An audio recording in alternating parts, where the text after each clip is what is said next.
किस तरह की प्रेस वार्ता बुलाई गई है, क्या उद्देश्य इस प्रेस वार्ता का? हमारे देश के यशस्वी प्रधानमंत्री जी के नेतृत्व में देश की वित्त मंत्री श्रीमती निर्मला सीतारमण जी ने देशवासियों के लिए बजट प्रस्तुत किया है। उसमें उत्तर प्रदेश को उन्होंने आशा से अधिक बजट प्राविधानित किया है। इसके लिए मैं देश के प्रधानमंत्री जी और वित्त मंत्री जी का हृदय से धन्यवाद देता हूं, अपनी ओर से, अपने महोबा वासियों की ओर से, कि उन्होंने सर्वस्पर्शी बजट प्रस्तुत किया।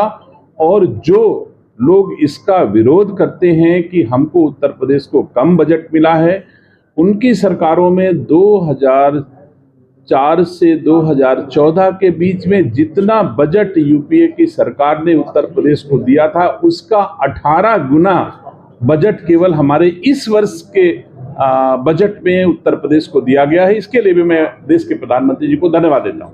सर, विपक्ष लगातार इस बजट के बाद निशाना साध रहा है बीजेपी सरकार पर, एनडीए सरकार पर। किस नजरिए से देखते हैं आप?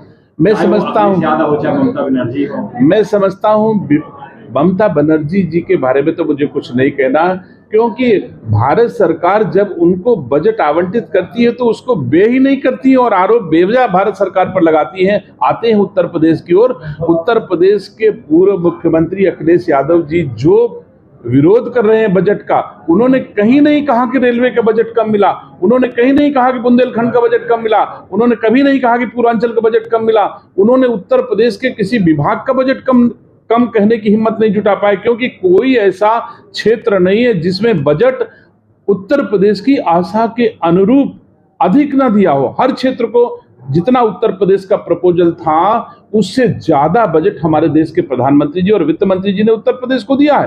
तो कहने के लिए कुछ नहीं है, केवल सस्ती लोकप्रियता पाने के लिए मीडिया के बीच में आ जाते हैं और कह देते हैं कि साहब बजट जो है वो सर्वस्पर्शी नहीं है और वो किसी राज्य को खुश करने के लिए है। मैं कह रहा हूं कि उत्तर प्रदेश को अब तक जितना भी बजट दिया गया, सबसे अधिक बजट इस वित्तीय वर्ष में हम लोगों को मिला है। ये हम लोगों को खुशी की बात है।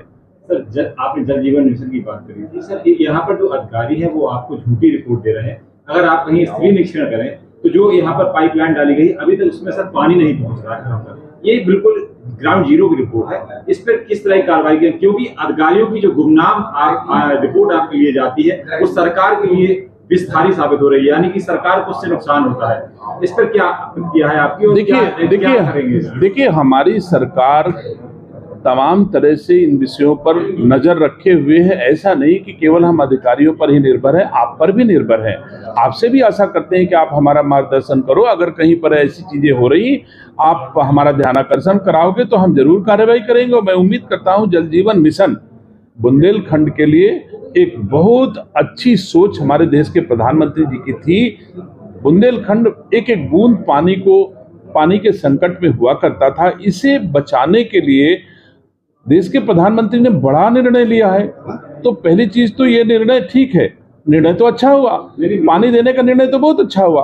अब इम्प्लीमेंट होने में थोड़ी बहुत जो कमियां हो रही होंगी राज्य सरकार देखेगी, और मैं भरोसा दिलाता हूं महोबा वासियों को कि हमारे राज्य का कोई भी अधिकारी जल जीवन मिशन में कोई गड़बड़ी नहीं करने पाएगा, और करेगा तो दंडित होगा। और मैं पिछले बार इसका मैंने रिव्यू किया था जिसमें पाया गया था कि टूटी सड़कों को लगभग 80% हमने मरम्मत कर दी है, 20% बचा है, ऐसा जिलाधिकारी ने मुझे रिपोर्ट दी है। और मैं उस 80% जो हमको मरम्मत की रिपोर्ट दी है उसको मैं अपने जनप्रतिनिधियों के माध्यम से वेरीफाई कराऊंगा, सत्यापित कराऊंगा। अगर ये पाया गया कि झूठी रिपोर्ट जिलाधिकारी ने हमको सदन में दी है तो मैं जिलाधिकारी के खिलाफ कार्रवाई करूंगा। दुकान में ठीक कराने तब उनकी फोटो नहीं छपती है। अगर ये फोटो छपना बंद हो जाए राहुल गांधी, तो किसी मोची की दुकान को ये सौभाग्य कभी नहीं मिलेगा कि राहुल गांधी उसकी मोची की दुकान पे जाए। ये तो फोटो छपवाने के लिए देश में फोटो छप जाए, इसके लिए मोची की दुकान पे जाना है। और सब कोई जानता है कि वो सोने के चम्मच से चांदी की थाली में खाने वाले व्यक्ति, उनको क्या पता जिसके परिवार में कहा जाता है सरपत और गाड़र को कहा जाता है गन्ना बहुत बढ़िया गुड़ बड़ा बढ़िया बोया गया है। ऐसे भी उदाहरण आप सबने देखे हैं।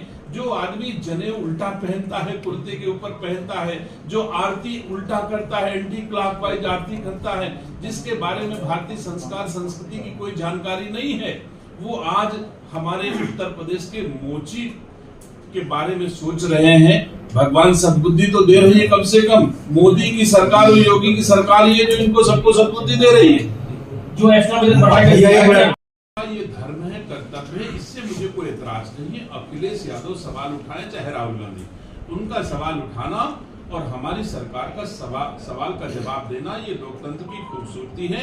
इसमें हमें क्या असुविधा है? जो भी सवाल उठाएगा मैं सवाल का जवाब दूंगा। आप सवाल उठा रहे हो, मैं सवाल का जवाब दे रहा हूँ, भाग तो नहीं रहा हूँ। तो हम अपने कर्तव्यों का निर्वहन कर रहे हैं, विपक्ष का अपने कर्तव्यों का निर्वहन करना चाहिए। लेकिन जो सवाल उठाए जा रहे हैं वो सिर्फ और सिर्फ सस्ती लोकप्रियता पाने के लिए किए जा रहे हैं। एक सवाल बताओ जो इन लोगों ने इस आशय का उठाया हो कि जो जनता से जुड़ा हुआ डेवलपमेंट का विषय हो।